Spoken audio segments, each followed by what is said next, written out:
All right, we are live. We're doing it, Ray. Should we wait till somebody joins, or should we just start going? No, let's just do it. I think we got a couple probably on Twitter and stuff already. So let's just roll with it. All right, very cool. All right, well, everybody, welcome into the All-22 Daily. It is Ray and I just needed to jump on, right? It was a very, very, very exciting first day of free agency, and we got to talk about it. Like I couldn't contain myself. I know Ray couldn't contain himself. So we're going to jump on here. We're going to talk about some of our favorite signings, some of our least favorite signings. Ray, was there any one move in particular that blew you away today? Start with that. Ooh, a move that blew me away today. Yeah. I don't want to take the low-hanging fruit at quarterback because, it's just too easy. But Sam Darnold to the Seahawks, I like. I feel like a lot of people are just immediately down on it because it's like, oh, he's not with the Vikings anymore, and Seattle just they lost DK Metcalf. There's no more Tyler Lockett, but I kind of like it for Darnold. I don't know if you want to jump right in, or are you going to tell me yours? How are you doing this? You want me to just let's talk about Sam Darnold. I mean, I didn't love it because it felt to me like the Vikings said, "We're done with you, right? Go on, go find your next career, greener pastures, whatever you can do." And he got there, and he probably looked at his options and said, a lot of the teams that need quarterbacks are not great situations to be in, right? And he goes to Seattle, which, like you're saying, they lose DK Metcalf, they lose Tyler Lockett. That doesn't really concern me that much because I do think Jackson Smith-Njigba is a pretty solid receiver to start around, right? And he's good and he's young.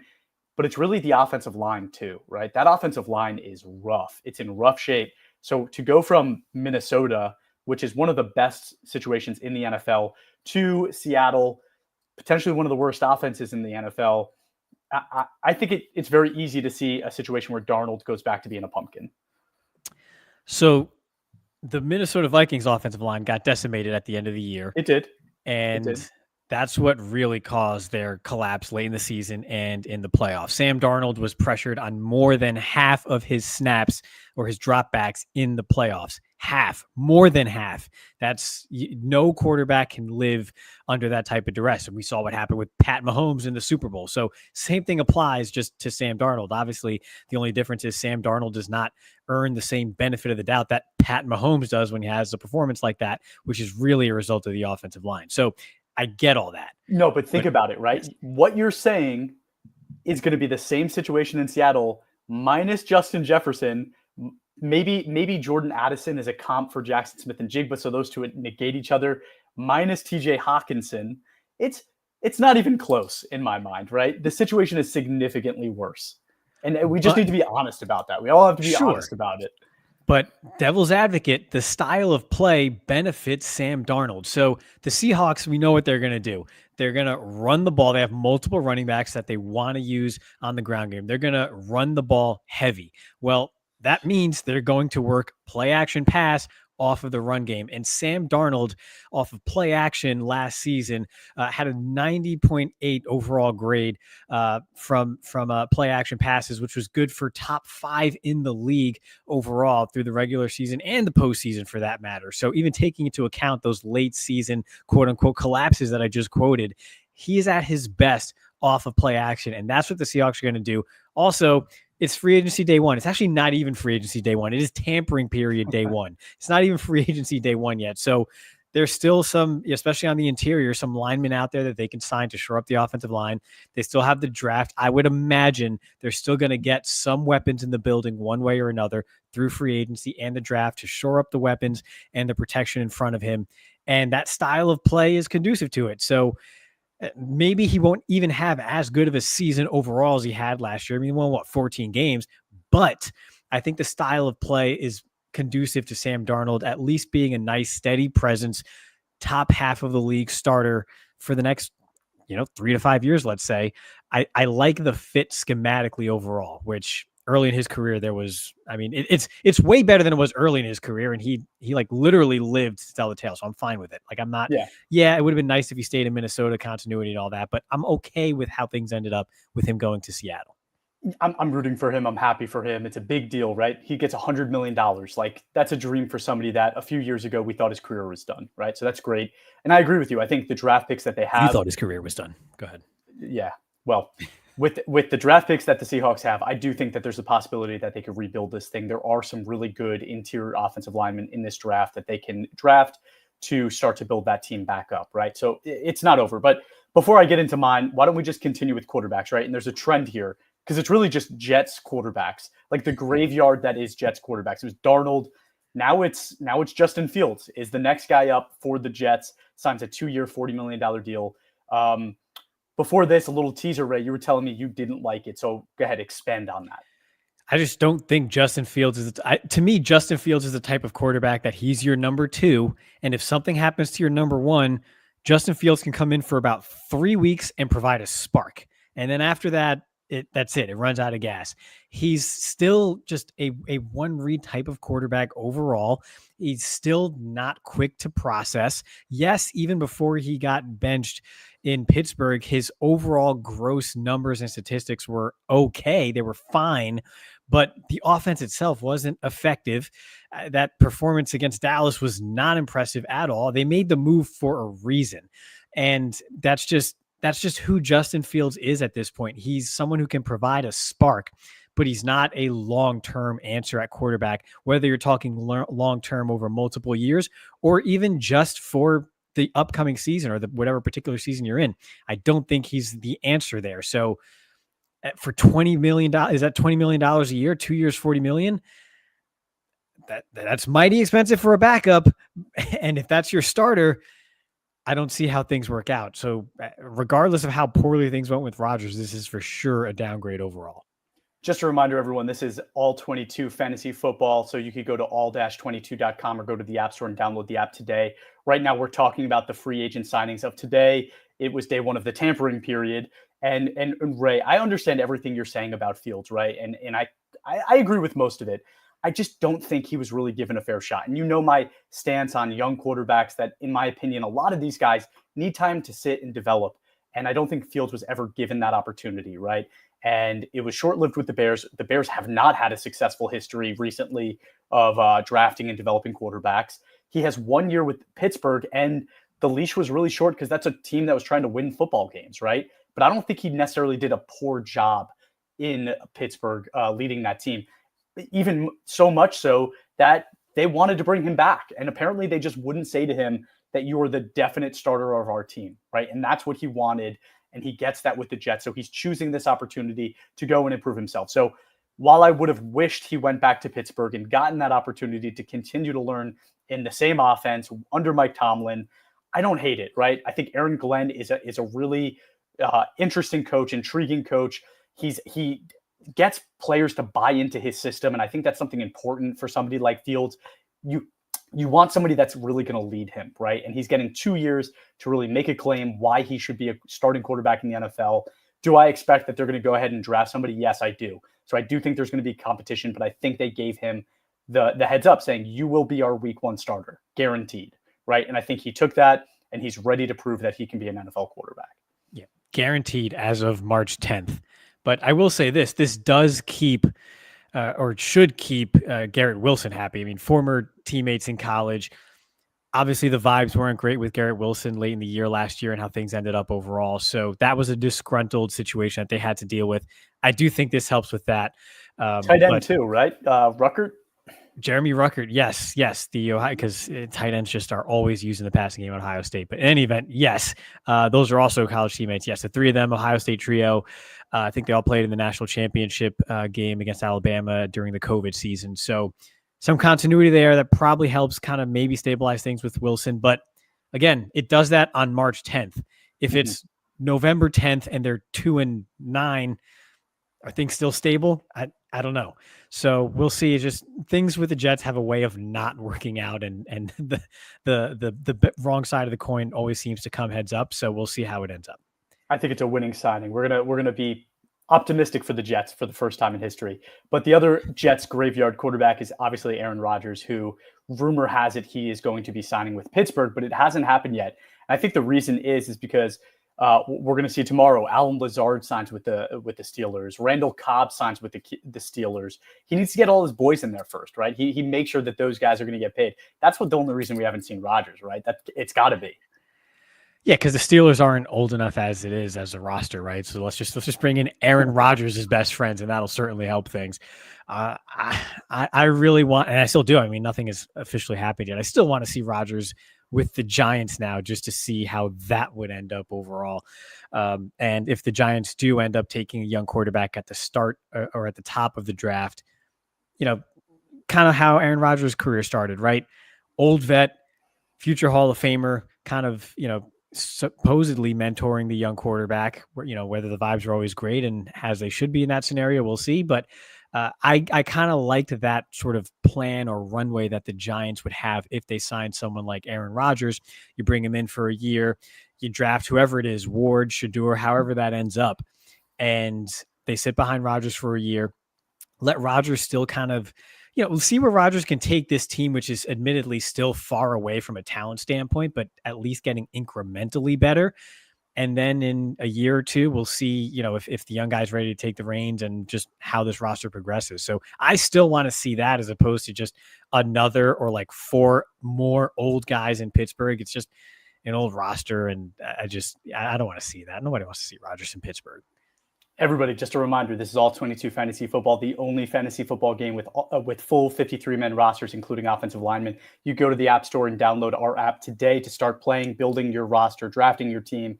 It's a lot of fun. Get in there. But we are talking about the free agent signings today. And Ray, I'm going to transition the conversation into talking about three specific signings, all in the same division, okay?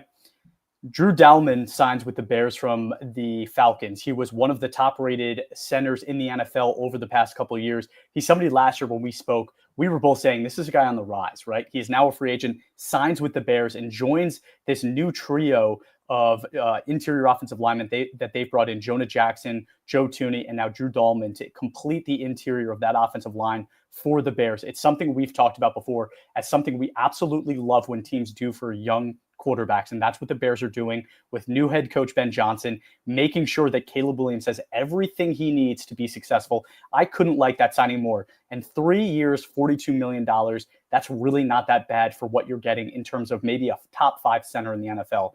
Then you're talking about Ryan Kelly getting signed by the Vikings over from the Colts. He's another guy that over the course of the season this year, there were multiple weeks where we were pointing out Ryan Kelly as one of the top players at the center position. Again, in the NFC North with the Vikings, 2 years, $18 million. Okay. So those two signings, Bears and Vikings, get the center of the future on what's really a kind of cost-friendly deals, right? Then there's the Packers, who signed Aaron Banks from the 49ers for 4 years and $77 million.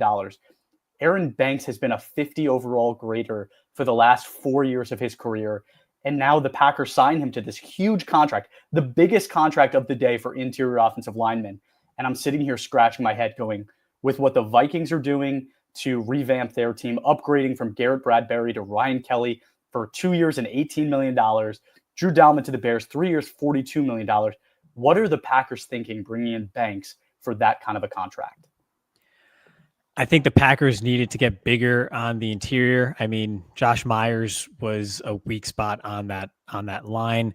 And at the very least, you got some size in there. I'm not sure I don't know if they move Elgton Jenkins to center, how that ends up, but I do think getting a little bit more stout on the interior, getting some more size there, just gives you a bit more flexibility, even if it's now. I agree that the money seems to be quite a lot there, especially when you consider some of the other signings there. I mean, we love Drew Dalman. Drew Dalman is a fantastic player who is hardly ever talked about, needs to be talked about much more. So that's a heck of a signing. But I understand from the football perspective of the Packers why they would sign someone like Banks and try to get bigger on the interior. But if you're talking about a winner from that division, I really love the move of Dalman to the Bears, and they're just setting themselves up. I mean, if they draft Genty or Hampton or one of these top running backs in the draft, then I mean they have a heck of a line in front of them now to really run behind, especially with Caleb Williams, and you can run some of that option stuff that he has the athleticism to do and made some plays with in college.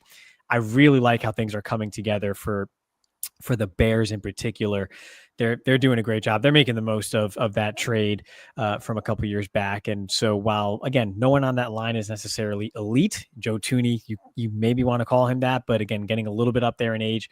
But you pair that with a 26-year-old Dahlman, Jonah Jackson, who was a talented offensive lineman, but was kind of stuck in a logjam there in Detroit. You still have Darnell Wright and Braxton Jones. I'm a huge fan of that for the Bears. And yeah, whoever is going to take the reins in the backfield there he's in a pretty good situation. All right. Well, why don't you tell me about one of your favorite signings of the day? Again, another low-hanging fruit, because if you're familiar with the podcast, I talk about it a lot, but Josh Sweat. So we're going to bring in a little All-22 perspective here too, in the sense that if you were someone who had a lot of shares of Josh Sweat, you loved his situation with the Eagles, right? Everything about that Eagles roster is super just synergistic because they're all just quality players that play off of each other very well. It starts with that defensive line from the interior on out, between Carter, Davis, then pressure from the edges. The secondary got a lot better.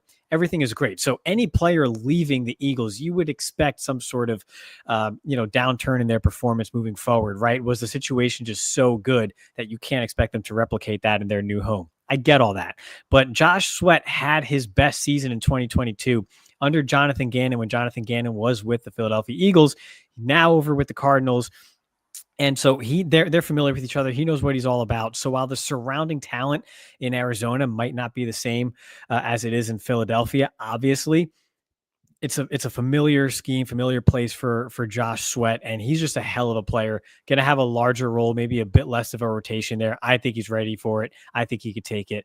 I think he should be a household name for people already, but for sure with a larger role in Arizona, I think he really cements himself atop the league, or among the best in the league at the edge position. I like it for them as well. I think the Cardinals got kind of stuck in this situation where, during the Cliff Kingsbury era, they were just drafting so poorly, and it was always on the offensive side of the ball. And I think it really weakened out their defense. So now they need to add bodies, and they're consistently trying to do that over the last couple of years, right? Max Melton last year, the edge rusher that they got, Darius Robinson, right, who's more of a bigger bodied guy. So they brought in a couple bodies early last year in the draft, and now they're spending money early with Josh Sweat, right, trying to build out that defense and really establish themselves as a more well-rounded team so that they can start to compete again, right? They haven't really been able to do that. So I do like that as well. I think as that team starts to mature on the offensive side of the ball, with guys like Paris Johnson, Marvin Harrison, right, Kyler Murray, Trey McBride, those guys should be stepping up into kind of their superstardom mode.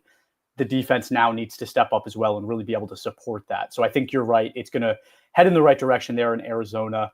I'm going to talk next about, let's go to the Rams. The Rams signing Poona Ford on a 3-year, $30 million deal.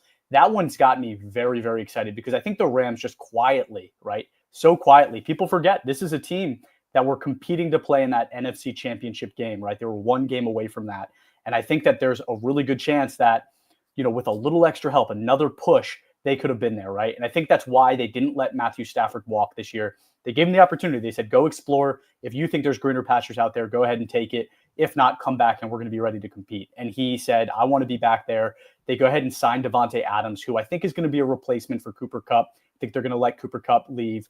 And they're revamping that offense a little bit, right? But that offense is always going to be good. It's really the defensive side of the ball after losing Aaron Donald that we were concerned about. But look at what they've done in the course of, 12 months? Braden Fisk, Poona Ford, Kobe Turner, Byron Young, Jared Verse, right? That defensive kind of front is now probably a top 5 defensive front in the NFL. And what they were missing, right? They had a ton of pass rushing help, a lot of guys that can get after the passer, but they didn't really have that run stuffer. And they now have that in Poona Ford. What they need to do now is they need to draft a couple cornerbacks. That corner room is still not what it needs to be for this team to truly compete at the next level. So go add a couple top corners or go draft a couple guys, right? Take a page out of what the Eagles did last year, right? Drafting 2 corners very early, or what the Lions did, right? Drafting 2 corners very early. The teams that really were competing with them for that NFC title shot, right? That's what you need to do. You need to go add multiple corners. This draft is full of great cornerbacks. Just go complete it, right? And I think Poona Ford allows them to do that, allows them to focus on what their needs are in a draft that's really strong at the corner position. So Ray, I did a couple likes, I did a couple dislikes. Why don't you tell me one that you disliked? It's got to be Dan Moore. I'll start with Dan Moore. You just When can't you're give this guy a break, man. no, Poor Dan no. Moore, you know. If you were a Dan Moore owner in All-22, he did not give you a break. Okay, first off, you were in dire straits if that was the case. So I hope that's not anyone out there. But in any event, I get it. They had a hole at tackle, and this draft class is not the best at offensive tackle. It's certainly not what it was in 2024. So Remind I everyone who get that. they are. The Tennessee Titans. So you might have the contract numbers in front of me. I didn't write them down, but yes, Dan Moore to the Titans at presumably left tackle. So recent years they drafted J.C. Latham. They drafted Peter Skoronski, but if you're familiar with our show, we were saying from the start that was a guard all the way, if not center.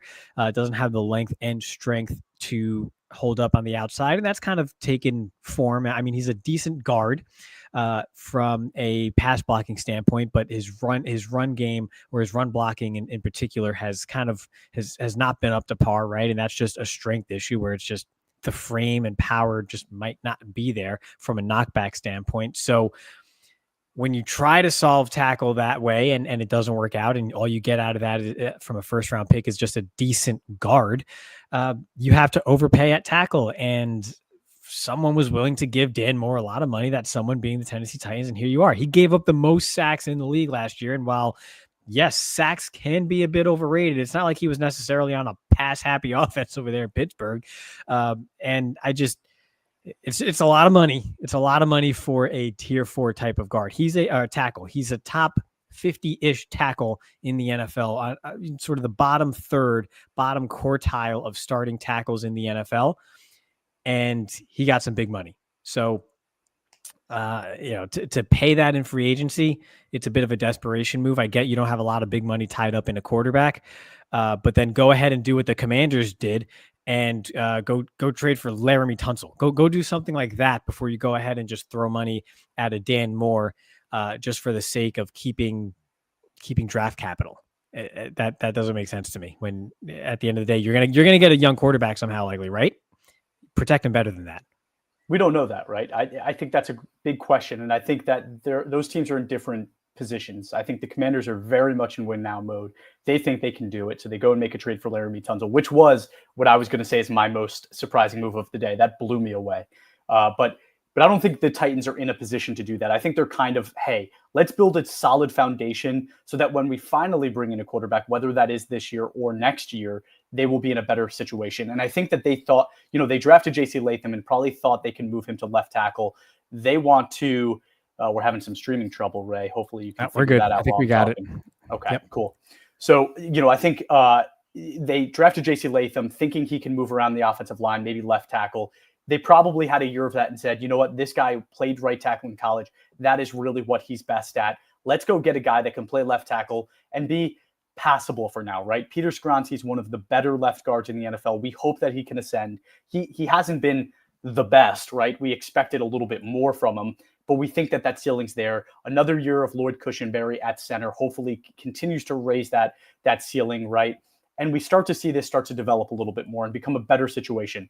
They're going to add, right? Either the first pick in the draft could be Abdul Carter, it could be Travis Hunter, it could be a quarterback, but I'm thinking it's going to be a player, like a skill position player. Or I think that they really try to move this pick, trade back, go ahead, move back to pick 3 or pick 6, whatever it is, and draft 5 different players, right? Go get a ton of picks and draft multiple times so that next year this roster is better built out. And I think that's what they're doing, right? They're looking at the situation saying it's not good enough yet. It's just not good enough. And I think this will allow them to make it a lot better. So, I understand your concerns there. It's a lot of money to give a player that wasn't great, but I didn't hate it. And I'm going to transition now to another guy that I liked before getting to my biggest dislikes of the day. But Paulson Adebo for the Giants, I thought was a great signing for them. He's still just 25 years old. They give him a 3-year, $54 million deal. And while his grading won't jump off the screen, right, 63.3 grade, this is a guy that is a true outside corner. He played almost like 90% of his snaps at the outside, maybe even a little bit more than that. And his grading has been, decent. Last year was a season cut short by a leg injury, but the year before, 78.6 grade on the season in his 3rd year in the NFL. And that's what you want to see, that ascension, right? So another year, it was looking to be a mid 60s year, which for corner to go from high 70s to mid 60s isn't necessarily uncalled for, right? We could see that start to go up again on the Giants as they start to build out that room. I expect them still in the draft to add another corner, but I think that adding this true outside guy that raises the floor of your defensive group is fantastic process for them, right? You have Dexter Lawrence, you have Brian Burns, you still have Kayvon Thibodeau. You could get after the passer, right? You just need guys on the back end that could create takeaways, and I think Adebo is one of those guys. So I really like that signing for the Giants. One of the few times in recent years I really don't have anything bad to say about a Giants signing. Typically, you could see the train wreck coming a mile away.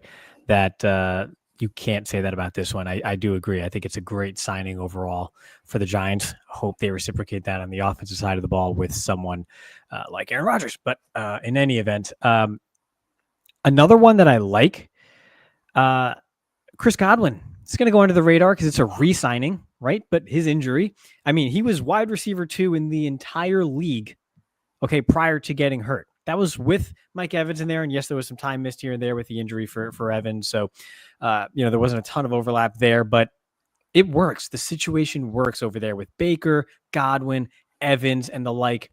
It works. So keep it going. Why not? You don't have to be a target hog, no doubt about it, number one receiver in order to have the best situation for yourself. So I love it. It helps Evans. It helps Baker. It helps Godwin himself. I'm a huge fan of it. K-Dine kind of can now continue to be kind of the third option in there and do what he does.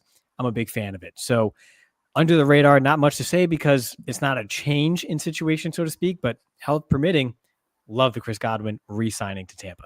I couldn't agree with you more. Supposedly he had a deal with $20 additional million on the deal, and he turned it down to return to Tampa Bay. He obviously loves it there. I think it's great for Baker, right? Baker's finally gotten his footing, and he was about to lose his number 2 receiver. I don't know, maybe number 1. It's kind of split. It's kind of more of a 1A, 1B thing there. And you also have to think they lost their offensive coordinator, a guy that's really up and coming and did a fantastic job there this past season. And they lose that. So a little bit of that like uncertainty is starting to exist. But when you have all of your playmakers and when you pair Baker with Mike Evans and Chris Godwin, that really makes you feel good about his futures and the future of that offense in general. I'm gonna talk about some negatives here, Ray. And it's a conversation piece, and I want to know your takes, right? So the Patriots, I think, had the most cap space, if not the second most cap space in the league, with over like $100 million in cap space. So we knew they were going to spend money, but I think what teams end up doing sometimes is they kind of put themselves in this uncomfortable situation where it just the stars don't align for you, right? Like you have all the cap space this year, but the group of playmakers or players available to you just isn't necessarily a group that you should be spending that kind of money on, right? So you end up with your parents' credit card and you go and you just start cashing in, right? And it's starting to look not so great from my perspective, right? Morgan Moses, who is 34 years old, he's not, he's a good football player. He's been a good, solid, foundational football player for a long time. But 63.3 grade this past season with the Jets, again, 34 years old. They gave him a 3-year deal with $24 million.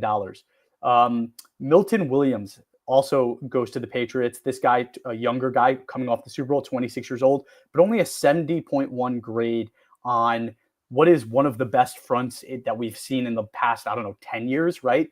That group was full of playmakers, and he really didn't prove that he was a difference level playmaker in that group until the Super Bowl when he played one of the best performances of his lifetime. But again, 70.1 grade this past season, 4 years, $104 million he got, right? Carlton Davis, another 28-year-old, 3 years, $60 million, 74.5 grade. And then Robert Spillane, 3 years, $37 million at linebacker, 68.4 grade, 29 years old. When you start seeing names like Robert Spillane get almost $40 million at 29 years old, something doesn't feel right to me. I kind of like Robert Spillane. That's just me. I get the age. That's probably it. But I don't mind that so much. I think there was so much asked of him in Vegas, and I think he goes to a solid defense in New England. I don't mind that. I think the issue is more so they struck out on the high end, or they likely struck out on the high end, because if you look at the list of remaining receivers for them to bring in, it's not great. And you want someone You need multiple someones to help out your young quarterback Drake May there, and maybe Amari Cooper's got something left. I don't think you bring Stephon Diggs into a situation like that. I don't know about if Keenan Allen has much juice left. It's not a lot there. The names really start dwindling, and then you're kind of stuck. You don't want to have yourself backed into a corner in the draft, especially when you have a young quarterback that you're really trying to foster and provide a positive environment for. And I think that's the issue that New England is going to run into because, like you said, at the top end, they really struck out. But I like Robert Spillane. Don't knock the signing too much. He's a solid overall second level defender Look going at to a the whole solid group overall though. defense. Sure, but look at the whole group, right? Carlton Davis. Would you give 60 million to 28-year-old Carlton Davis? Would you give 104 million to Milton Williams? Would you give 3 years to a 34-year-old Morgan Moses? I think that's what I'm talking about being No. concerned, right? It's not one of those players individually, but it's the group as a whole. I don't think any one of those players is a difference-making player. I think they're all solid players, right? And they probably raise the floor of that team, which I like doing for a young quarterback, but 3 of the 4 on defense anyway. And like you said, they didn't get any weapons for Drake May. So I'm concerned. I'm definitely concerned. You're circling around the issue, which is it's overall not really a strong free agency class. It just is what it is. It's just not very strong, especially on the Be offensive side. creative. Laramie Tunsil just got traded, right? Like, Yeah, do well, creative yes. things. Go get T. Higgins. Go get DK Metcalf. Instead, you're sitting here with empty hands. Spend your I money don't know the about smart getting way. DK Metcalf. You go get DK Metcalf. I'm not getting DK Metcalf. But yes. So what you could say to summarize this whole thing is there are teams with rookie contract quarterbacks who have proven that they have something there. And only one of them is really, or 2 of them are really doing well with that situation. That's the Bears and it's the Commanders. You alluded to the Laramie Tunsil trade. It's fantastic. They went outside Deebo Samuel. I don't love that move, but I mean, they only give a 5th round pick. And if the money's not really much of an object because of the rookie contract for your quarterback, then sure, go for it, right? I like the archetype and how that matches up alongside Terry McLaurin and the mobility of Jaden Daniels. I get it. The Bears and the Commanders are taking advantage and striking while the iron is hot. The Patriots are not. That's basically what you're saying. Should we And I talk can't about the disagree. Texans? Yeah. Talk about it. What do you think? They're just tearing everything down? They're tearing Humpty Dumpty down? So like I understand that Laramie Tunsil's probably getting to the later part of his career, right? I think he's probably around 30 years old. I don't have it in front of me right now. He's like a young 30.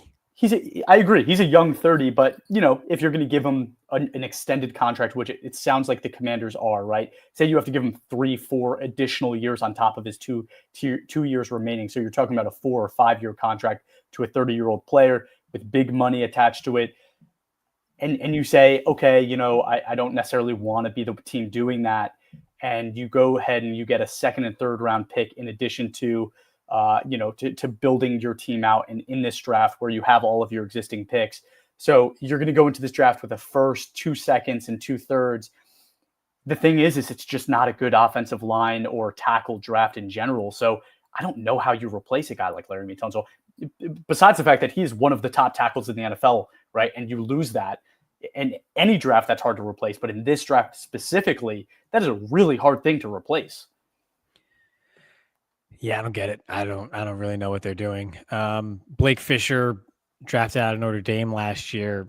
I don't think he's ready for a role like that. I mean, you signed Titus Howard, and he's better on the right side of the offensive line at right tackle. We talked about that before the season. That finally settling in at one spot is probably going to be great for him, and it was. But that's still just a sort of mid-tier starter on the right side. Maybe Blake Fisher's blowing him away in practice. I don't know. I mean, these guys barely really practice physically anymore anyway. So, but in any event, that has to be it. Because you can't back yourself into a corner at a position like offensive tackle. So, yeah, just all aboard the Blake Fisher train. What do you remember that famous clip of the old days in the draft back in the 80s when there's just that montage of just failed Jets draft picks, and then you got that one guy in the stands like, oh yeah, obviously the Jets know something that the rest of us don't. That's like that's the only thing you could possibly say about the Texans right now is like obviously they know something that the rest of us don't about Blake Fisher or somebody in that offensive tackle room for them to go ahead and trade Laramie Tunsil at a time when your 2nd-year quarterback, who you have a lot of hope and promise for in CJ Stroud, took a step back and struggled. You don't want to start taking away elite pass protectors from that equation after losing a Tank Dell and it's Stephon Diggs to injury and having your receiving core overall take a step back and changing your offensive coordinator and all that other stuff. So obviously the Texans know something the rest of us don't. That's about the only thing I could possibly think of in this scenario. As an Italian, that was very uncomfortable for me to listen to. But you're talking about a team now with an offensive line from left to right that is Blake Fisher, Kenyon Green, Jared Patterson, Juice Scruggs, and Titus Howard. That is a huge concern for a quarterback that we had very high hopes for. So yeah, we again, day one, let's see what day two looks like tomorrow. They might go sign, a different tackle or trade for somebody else that makes the whole situation kind of come together and you kind of understand it better. Do you think Jedrick Wills would do that? Do you think that Jedrick Wills would make you feel better about that situation? No, God. Right. Me neither. So I don't know who they could sign. Kenyon Green. Yeah.